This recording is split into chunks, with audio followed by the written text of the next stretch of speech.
ada katanya pengeroyokan, tapi dari masa ada. Tidak ada itu, tidak ada pengeroyokan.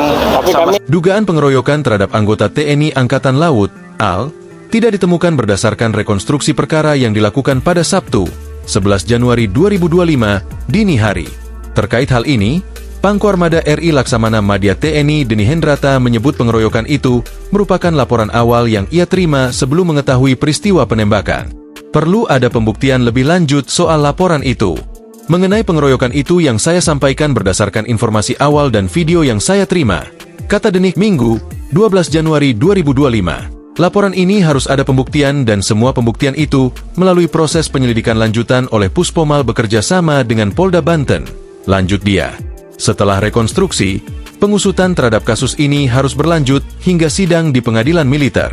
Alhamdulillah rekonstruksi sudah dilaksanakan dan kita semua mengetahui hasil rekonstruksi tersebut. Imbuh dia.